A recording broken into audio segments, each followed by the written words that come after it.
Donc entre les repas, il doit y avoir un espace d'au moins 5 à 6 heures. La façon idéale de vivre est « il n'y a pas de sommeil dans ma vie ». Mais ce n'est pas possible. Pour l'instant, le corps a encore une certaine inertie, donc il dort un minimum. Le reste du temps, il est à l'aise. Consommez un peu de miel dans de l'eau tiède de façon quotidienne et vous verrez lentement, le taux de globules rouges va augmenter.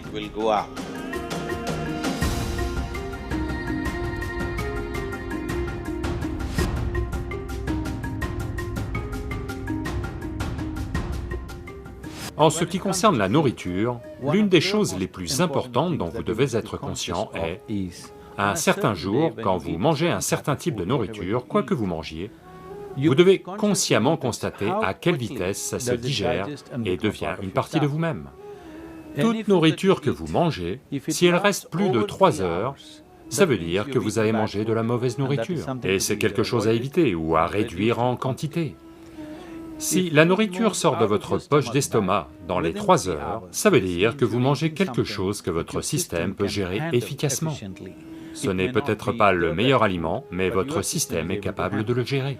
Et entre un repas et le suivant, si vous créez un intervalle distinct de 5 à 6 heures, au cours duquel il n'y a aucune autre ingestion, vous verrez, le processus de nettoyage dans le système au niveau cellulaire a un nettoyage a lieu. Ce nettoyage au niveau cellulaire est très important et significatif pour une vie saine. Donc, entre les repas, il doit y avoir un espace d'au moins 5 à 6 heures. Si vous avez plus de 30 ans, 2 repas par jour, 2 bons repas par jour suffiront. Un le matin et un le soir. Après le repas du soir, avant d'aller au lit, il doit y avoir un minimum de 3 heures, ainsi qu'une certaine activité physique. Pas nécessairement très lourde ou intense, juste une simple marche, ou peut-être une danse, ou quelque chose comme ça. Créez quelque chose pour vous-même, où au moins pendant 20 à 30 minutes, il y a une certaine activité physique après le repas du soir. Si vous faites ça, en grande partie, votre système sera en bonne santé.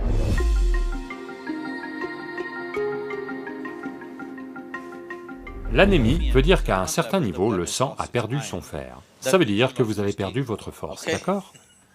Vous avez perdu la force dans le corps, vous vous sentirez épuisé, simplement épuisé pour rien. Parce que quand il n'y a pas la quantité requise de fer, votre capacité à transporter l'oxygène à travers le corps est amoindrie. Ça signifie que votre corps, votre cœur, votre cerveau, tout sera à un niveau de fonctionnement inférieur parce que vous n'avez pas assez d'oxygène. Donc, augmenter l'oxygène dans le sang est l'une des choses importantes parce que la santé du corps et le degré de facilité avec laquelle il se régénère dépend d'un niveau élevé d'oxygène dans le sang. Et cette capacité va diminuer. En particulier, les femmes doivent faire attention à ceci, à cause du processus biologique.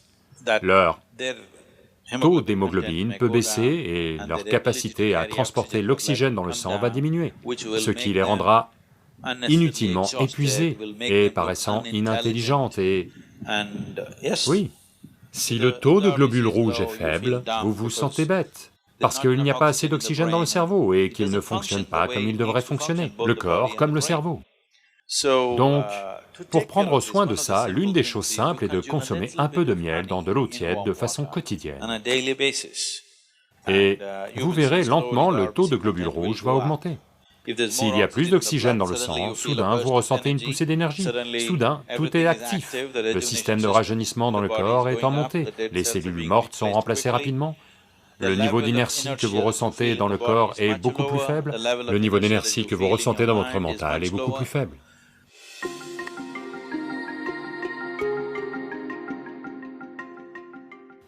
Donc, le miel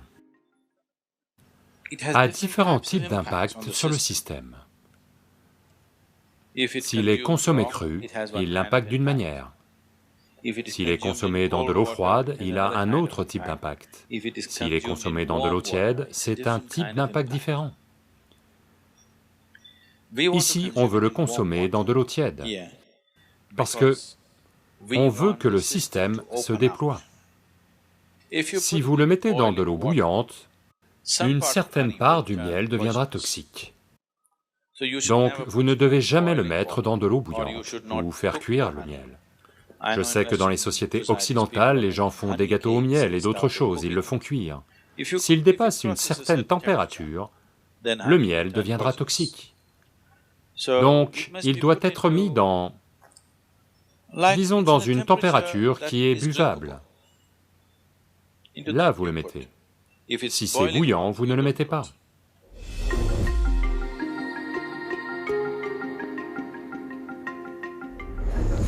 Voyez, le sommeil n'est pas une nécessité dans la vie. Ce dont le corps a besoin, c'est de repos.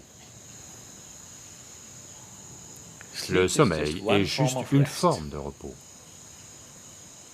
Beaucoup de gens se mettent à penser, au Tamil Nadu, si quelqu'un dit « ça veut dire qu'il dort ».